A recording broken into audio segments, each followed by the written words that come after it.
Entonces, ya vimos lo que es fisiología renal, la parte anatómica, cómo está llegada, cuánto de sangre recibe, ¿no? Que es el 21% del gasto cardíaco, que más o menos son 1200 ml, ¿no? Y todo esto es de estos 1200, 650 ml, que es el plasma, es lo que se va a ultrafiltrar a nivel del glomérulo renal. Luego, este ultrafiltrado pasa a el sistema tubular. Entonces, volvemos todas las funciones que tiene el riñón, que vamos a ir describiendo. Y sobre todo en esta clase, ya sabemos lo que es una nefrona, que es la unidad funcional del riñón, y la cual está formada por el glomérulo renal y por el sistema tubular. El glomérulo renal, ¿cómo está formado? Arteria aferente, ovillo de capilares, arteria eferente. Dentro de este glomérulo renal, entonces tenemos para donde se produce la filtración, son las células endoteliales de los capilares. Tenemos una membrana basal y tenemos a los porocitos. Luego tendríamos, esto es repaso de histología, lo que vieron el año pasado, el sistema tubular, que estaría formado, dijimos, por el tubo contorneado proximal, la asa de Henle con su rama descendente y ascendente, y el tubo contorneado distal y el tubo colector. Entonces, aquí es donde se va a producir la formación de la orina, ¿ya? Entonces, aquí hay un proceso de filtración, un proceso de reabsorción, un proceso de secreción para la formación de la orina. Entonces, en el proceso de filtración, entonces, es como el líquido del glomérulo va a pasar hacia la cápsula de Bowman. El proceso de reabsorción, todos los elementos que se filtran, como ser agua, electrolitos, se van a volver a reabsorber a nivel del sistema tubular. Y un proceso de secreción, hay también secreción a nivel del túbulo, sobre todo de potasio, hidrógeno, etc. Ya vamos a ver. Entonces, hay elementos ya en este sistema, en el proceso de formación de la orina, por ejemplo, los elementos de desecho, como ser la creatinina, la cual se va a filtrar, pero no se reabsorbe. Entonces, es por eso que se elimina la orina. La urea es lo mismo. Este tiene un proceso de filtración, tiene un proceso de reabsorción, ¿ya? Y igualmente un proceso de secreción. Ya lo vamos a describir. Por ejemplo, los aminoácidos no se filtran, o se filtran muy poco. En cambio, los electrolitos, como ser el sodio, el cloro, el agua, casi se reabsorben a un 100%. O sea, son filtrados y casi se reabsorben a un 100%. Entonces, hemos visto esto, presión de filtrado final y presión neta de filtración. Entonces, esta presión de filtrado final es de 10 milímetros de mercurio de presión. Por lo tanto, el filtrado glomerular es de 125 ml por minuto en los 2 millones de neuronas. Cada riñón tiene 1 millón de neuronas. Entonces, este es el filtrado glomerular. ¿Por qué se explica de 125 ml por minuto? ¿Ya? Todo esto está dado por las presiones. Tengo una presión hidrostática, que es igual a 60 milímetros de mercurio, una presión coloidosmótica, que es de 32 milímetros de mercurio, y una presión capsular, que es de 18 milímetros de mercurio. Entonces, esta presión de filtración final es la cantidad de líquido que se va a filtrar, ¿ya? Entonces, gracias a la presión hidrostática, el líquido pasa de los capilares, del ovillo de los capilares, hacia el glomérulo. Entonces, ¿cómo saco esto? La presión hidrostática, ¿ya?, menos la presión coloidosmótica, menos la suma de la presión de la coloide osmótica y la presión capsular. ¿Por qué? Porque la presión coloide osmótica y la presión capsular se oponen a la presión hidrostática. Entonces, si yo hago, sería 60 menos la suma de la coloide osmótica, que es 32, y la presión capsular, que es 18. Entonces, 32 más 18 es 50. Menos 60 me daría 10 milímetros de mercurio, que es la presión de filtrado final o presión neta de filtración. Entonces, hay una tendencia de que el líquido vaya a favor de una filtración. Por lo tanto, me da un filtrado glomerular de 125 ml por minuto, menos 2 millones de frones. Por lo tanto, en 24 horas se va a filtrar 180 litros.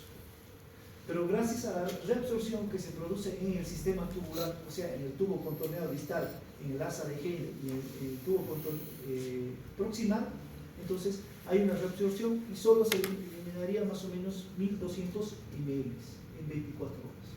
Es por eso que nosotros, dependiendo de la cantidad de agua que tomemos, orinamos entre 1500 a 2500 ml al día.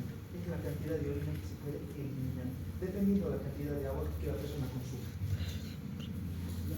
Entonces, ¿cómo calculo el filtrado glomerular? ¿Cuánto dijimos que es el filtrado glomerular? Es de 125 ml por minuto. Entonces, primero tengo que saber el coeficiente de filtración. ¿Cómo lo calculo? El coeficiente de filtración es de 12.5 ml por minuto por milímetro de mercurio por 100 gramos de tejido renal. Entonces, este coeficiente de filtración expresa que es la suma de la permeabilidad de la membrana glomerular más el área de filtrado capilar. ¿Ya? Entonces, aquí,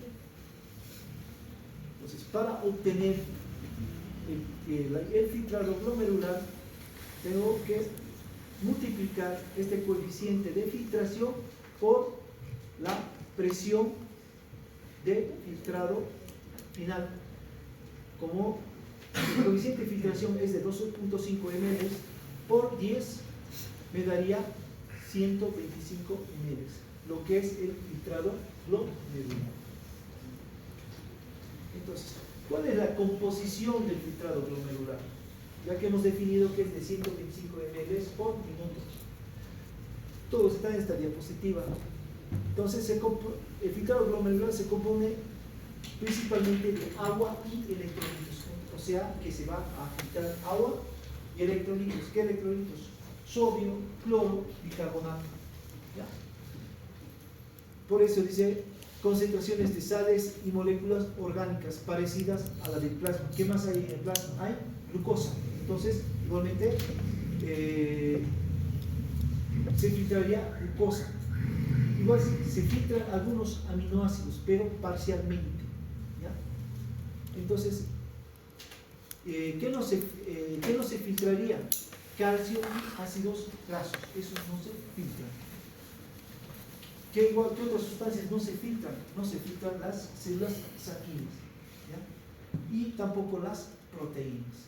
¿Qué proteínas estamos hablando? Principalmente de la albúmina. Ya vamos a ver por qué. Entonces, aquí igual se produce el equilibrio de Donham. ¿Qué me explica el equilibrio de Donham? ¿Ya? Que ustedes saben que el plasma es el que se va a ultrafiltrar. Entonces, este ultrafiltrado es muy similar al plasma, pero ¿qué característica tiene?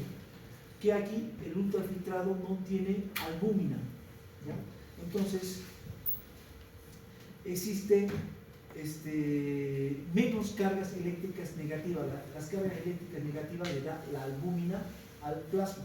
Por lo tanto, para que se produzca un equilibrio aquí, existe un aumento de las cargas negativas. Entonces, aumenta un 5% las cargas negativas de los aniones. Y por lo tanto, va a disminuir las cargas positivas. ¿Ya? Entonces, las cargas positivas van a disminuir en un 5%, dejando que haya mayor cantidad de aniones, sobre todo cloro y bicarbonato. Entonces, eso se llama equilibrio de Dono, aumento de las cargas eléctricas negativas por parte de los aniones. Comportamiento de la membrana glomerular. Entonces, yo tengo aquí mi glomérulo, ¿ya? Donde aquí se produce el proceso de filtración. ¿Qué tengo aquí? Tengo mi arteria aferente, el ovillo de capilares y mi arteria eferente. ¿Ya? Entonces, aquí, si hago un zoom, ¿cómo está formada la membrana glomerular? La membrana glomerular, ¿ya? Esto sería el aro capilar, ¿ya? Donde encontramos las células endoteliales del capilar. Las células endoteliales aquí, de este capilar, son las células más permeables que hay en el organismo. ¿Por qué? Porque está tachonada de poros. Estos poros miden 8 nanómetros o 8 angstroms. O sea, hay gran cantidad de poros. ¿Para qué? Para que pasen los electrolitos y pase el agua. ¿Qué otro tiene? Esto de aquí, que vemos de celeste, sería la membrana basal. Esta membrana basal está formada por fibras colágenas y proteoglicanos, que tiene la característica de tener cargas eléctricas negativas. Y células epiteliales que en el microscopio tienen forma de pin. ¿Ya? Por eso se llama células, se llaman podocitos. Tienen el nombre de podocitos. ¿Ya? Entonces, y entre estos podocitos existen unos poros, ¿ya? Donde igual se produce un filtrado. Entonces, aquí es donde se van a filtrar todas las sustancias que se encuentran en el plasma. Por ejemplo, el agua. El agua tiene un peso molecular de 18. ¿Ya? Entonces, aquí para que se produzca este proceso de filtración, depende del peso molecular, del tamaño de la molécula y depende de su carga eléctrica. Entonces el agua, como tiene un peso molecular de 18, pasa fácilmente la membrana endotelial, pasa igualmente la membrana basal y igualmente pasa por los podocitos. Por lo tanto, su capacidad de filtración es igual a 1. El sodio tiene un peso molecular de 23, un poco más pesado que el agua, pero el sodio tiene la capacidad de diluirse en el agua. Por lo tanto, tiene igualmente una capacidad de filtración igual a 1. La glucosa igual tiene un peso molecular mayor, pero igual se diluye fácilmente en el agua. Por lo tanto, igual su capacidad de filtración es igual a 1. La mioglobina, ¿qué es la mioglobina? ¿Qué es la mioglobina? Es una proteína, ¿dónde se encuentra? En los músculos. Por ejemplo, cuando ustedes comen una parrillada y cortan y ven rojo, no es sangre, es mioglobina. Todo ese jugo que sale cuando está comiendo parrillada, gracias a la mioglobina. Entonces la mioglobina igual tiene un proceso molecular mayor. Por su tamaño no se filtra totalmente, ¿ya? Entonces es por eso que su capacidad de filtración solo es del 75% comparada con la del agua. La albúmina, miren, tiene un peso molecular mayor, es de 69.000, pero tiene un diámetro de 6 nanómetros. Luciana, ¿cuánto era el diámetro que presentaba los poros aquí a nivel de las células endoteliales y los capilares? ¿Cuánto era el diámetro? ¿Te acuerdas? 8. ¿Pasaría la albúmina si tiene 6? ¿Pasa o no pasa? ¿Sí? ¿Vos crees que pasa? Sí. Pasa. ¿Y por qué se rechazaba? ¿Por qué no se filtra la albúmina? Si puede pasar los poros de las células endoteliales. ¿Qué tendría que ver aquí? Porque para que se produzca un proceso de filtración tiene que ver el peso molecular, el tamaño de la molécula, en este caso sí cumple porque sí pasaría, y su carga eléctrica. ¿Qué tendría que ver aquí? Su peso molecular no le afecta tanto, porque el tamaño sí pasaría. Pero ¿por qué no pasaría la albúmina?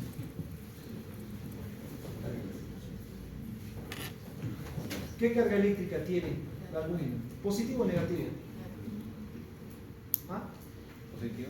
Negativo. ¿Y qué pasaría? La membrana basal Negativo. tiene proteoglicanos y tiene colágenos.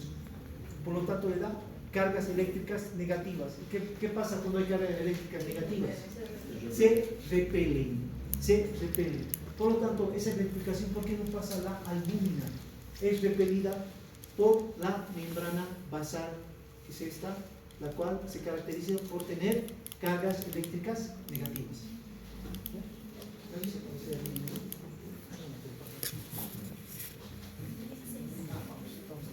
¿Ya? Entonces, existe un serio de enfermedades, como ser la glomerulonefritis, como ser el síndrome nefrótico, ¿ya? O enfermedades autoinmunes, las cuales van a afectar a esta membrana basal, ¿ya? Destruyen la membrana basal, ¿ya? Porque afecta los colágenos y los proteoglicanos. Entonces, no existiría cargas eléctricas negativas. Entonces, ¿qué pasaría, Camila Muñoz, en estas enfermedades? ¿Pasaría la albúmina? Sí. Entonces, ahí se explica por qué estos pacientes, cuando se producen este tipo de enfermedades, comienzan a orinar proteínas. Y cuando van al baño, se produce una orina llena de espuma.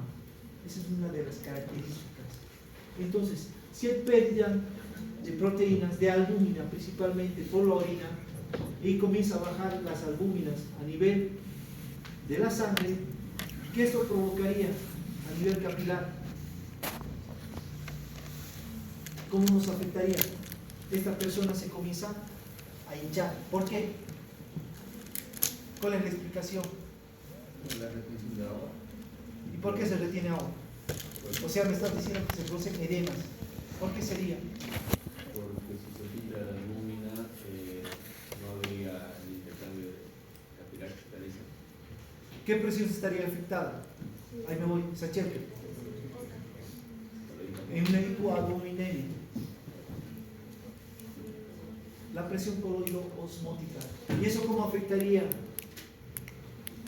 ¿Cómo favorece esto a los edemas?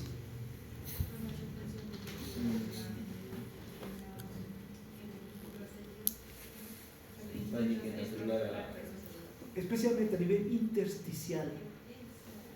A nivel intersticial. Por eso favorece a los edemas. Entonces, cuando vean este tipo de enfermedades, por ejemplo, cuando ustedes pasen pediatría, se van a cansar de ver lo que es el síndrome nefrótico. Filtración del plasma hacia los glomérulos. Entonces, como sabemos, la filtración del plasma depende de las presiones, ¿ya? Como hemos visto, presión de filtrado final o presión neta de filtración, cualquiera, algunos libros son sinónimos. Depende de la presión hidrostática menos la suma de la presión coloidosmótica y de la presión capsular. Entonces, miren, este dibujo explica todo. Tengo mi arteria aferente, mi arteria eferente, mi ovillo de capilares. Entonces, la presión hidrostática, como vemos aquí, tiene tendencia de sacar líquido de estos capilares hacia el intersticio para que se filtren en la membrana glomerular. En cambio, las presiones coloidosmótica y la presión capsular se oponen, ¿ya? Entonces, tratan de retener los líquidos dentro, ¿ya? Dentro de los capilares, ¿ya? Pero, al sacar esta presión final, o presión de filtrado final, ¿cuánto era? 10 milímetros de mercurio. Entonces, hay tendencia para que los líquidos pasen por la membrana glomerular, ¿ya? Entonces, por lo tanto, se va a ultrafiltrar el plasma, gracias a que la presión hidrostática es mayor, gana a estas dos presiones. ¿De qué depende la presión hidrostática? Depende del gasto cardíaco. ¿Ya? Por lo tanto, depende del flujo de la arteria renal. ¿Ya? Entonces, como, por ejemplo, ¿cuándo está aumentado el gasto cardíaco? Ejemplos. Uno, por ejemplo, cuando hay transfusiones sanguíneas. Cuando coloco una solución salina. ¿Por qué? Porque aumenta el retorno venoso y esto aumenta la precarga, por lo tanto va a aumentar el gasto cardíaco. Y al aumentar el gasto cardíaco, aumenta la presión hidrostática. Entonces, si esta presión hidrostática está aumentada, aumentaría el flujo, aumenta la cantidad de orina. Diferente. ¿Qué disminuye la presión hidrostática? Gabriela. ¿Qué disminuiría la presión hidrostática? Si depende del gasto cardíaco, de la presión. Hemorragias, deshidratación. Entonces, como disminuye el gasto cardíaco, igualmente disminuiría la presión hidrostática. Es por eso que se orina menos cuando hay deshidratación, cuando hay hemorragia. Entonces me provoca una hipotensión, lo cual me provocaría que la persona orine menos porque disminuye esta presión hidrostática. También depende del corazón. Si la persona tiene insuficiencia cardíaca y este corazón no se contrae correctamente, por lo tanto no va a haber una buena fuerza de contracción por parte de los ventrículos y por lo tanto la velocidad con la que llega la sangre estaría disminuida. Esto también me afectaría la presión hidrostática. Disminuye la presión hidrostática. Es por eso que las personas con insuficiencia cardíaca igualmente orinarían menos. La presión coloidosmótica, ¿de qué depende? Depende de la albúmina y depende del sodio. Entonces, igualmente si se produce una hipoalbuminemia, entonces existiría un escape, favorecería a que la presión hidrostática pueda llevar más líquido hacia afuera. La presión capsular está dado por líquido intersticial que existe a este nivel, ¿ya? Entonces, ¿qué se opone a la presión hidrostática? Entonces, ¿qué pasa aquí? Por ejemplo, procesos obstructivos, como ser cálculos en los uréteres, que se oponen a que fluya libremente la orina. Entonces, la orina se retiene, aumenta la presión a nivel de los uréteres, aumenta la presión a nivel de la pelvis renal y aumentaría la presión a nivel de todo el riñón. Por lo tanto, esta presión capsular ya estaría aumentada y por lo tanto se opondría a la presión hidrostática y la persona no puede orinar. ¿Por qué? Porque esta presión capsular está aumentada. Lo mismo pasa en las personas que sufren de adenoma de próstata, crecimiento de la glándula prostática. Igualmente producen una obstrucción de la orina. Entonces aumenta la presión a nivel de la vejiga, aumenta la presión a nivel de los uréteres, aumenta la presión a nivel de la pelvis renal, a nivel del riñón, y esta presión capsular también estaría aumentada. Por lo tanto, la persona tendría problemas para orinar. Modificación del filtrado glomerular por hormonas y sustancias autacoides. ¿Qué tenemos aquí? Hormonas como es la adrenalina y noradrenalina. ¿Dónde se producen, Maite, estas hormonas? ¿En la corteza suprarrenal? ¿Está bien? ¿La tarea? En la médula suprarrenal. Ahí se produce. ¿Ya? Entonces, esta adrenalina, noradrenalina, cuando estás en situaciones de alarma, de alerta, entonces hay producción de noradrenalina y adrenalina. ¿Y qué causan estas? Producen una vasoconstricción a nivel de la arteria aferente, aumentan la... entonces, al aumentar, producen una vasoconstricción, por lo tanto, esto afectaría a la presión hidrostática, ¿ya? Disminuiría la presión hidrostática. Entonces, esta persona llegaría a orinar menos. Las sustancias autocoides, ¿qué se refiere con sustancias autocoides?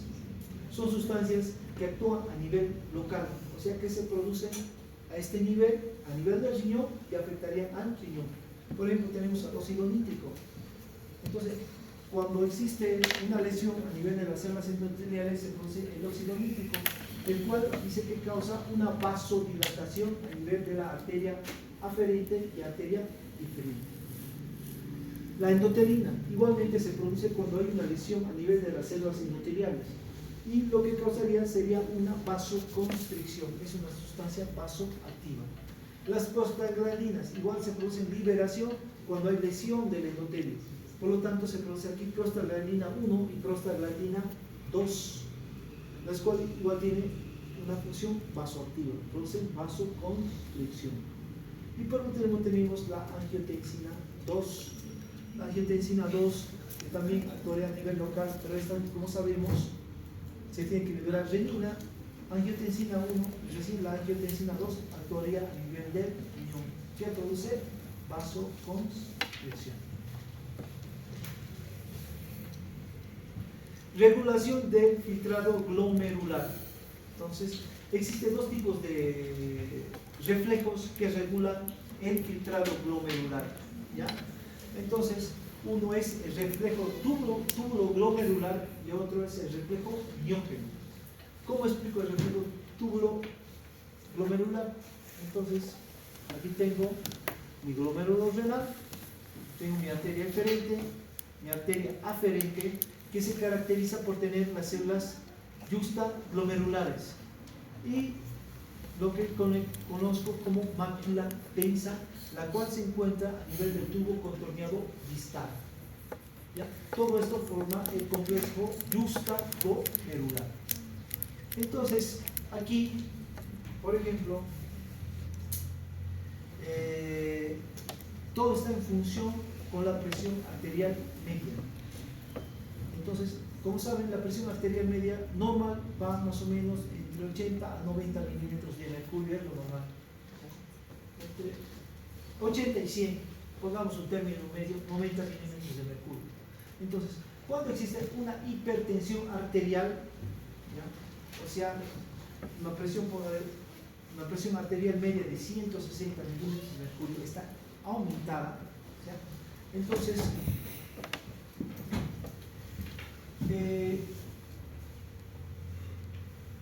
a nivel, aumenta la presión más o menos en un 75%, ¿ya? Entonces hay una hipertensión. Entonces, ¿qué va a producir aquí? Que estas arterias aferentes se produzca una vasodilatación, y a nivel de la arteria aferente se produzca una vasoconstricción. ¿Para qué? Para que el líquido, digamos, esté mayor tiempo a nivel del glomérulo, y así, de esta manera, se puede utilizar que haya un ultrafiltrado del plasma. Entonces, eso pasa cuando hay una hipertensión arterial. Ahora, ¿cómo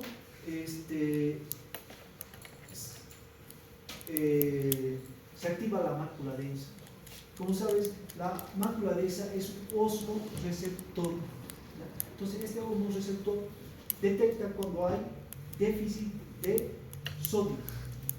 Entonces, por ejemplo, cuando existe un sangrado, una deshidratación, va a haber mayor cantidad de agua, por lo tanto, menor cantidad de agua se va a filtrar, por lo tanto, se filtra menos sodio. Entonces, este sodio que se filtra menos se reabsorbe a nivel del tubo contorneado proximal en gran cantidad, llega al asa de Henle, ya casi no hay nada de sodio, hasta llegar al tubo contorneado distal ya no existe sodio. Entonces, esto es detectado por la mácula densa. Entonces, al ser detectado por la mácula densa, esa información lo pasa a las células yuxtaglomerulares que se encuentran a nivel de la arteria aferente. Entonces, estas células yuxtaglomerulares, ¿qué van a hacer? Van a secretar renina. Esta renina va a la sangre y es transformada por el angiotensinógeno en angiotensina 1. esta angiotensina 1 sigue circulando, llega a nivel pulmonar y por la enzima convertidora de angiotensina se transforma en angiotensina 2.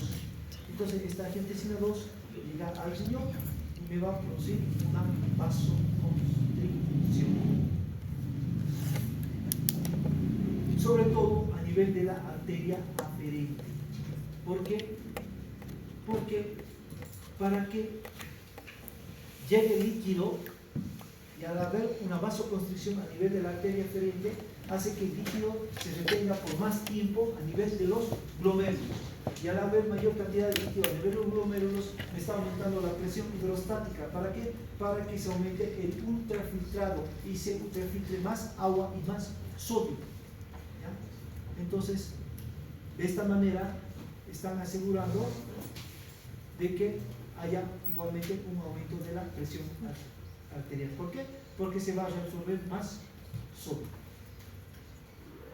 La teoría miógena. Esta es una teoría que es muy discutida. ¿De qué me habla la teoría miógena? ¿De eso? Ya, es lo último. Entonces dice que hay una hipertensión arterial. Entonces cuando hay hipertensión arterial, dice que existe escape de calcio hacia el espacio intersticial. Y este calcio se combina con la calmodulina y entonces va a aumentar la contracción del músculo liso, por lo cual me provocaría una vasoconstricción. Pero está todavía esta teoría muy discutida. Bueno, nos vemos mañana. Vamos a continuar con la base de la materia y aparte con la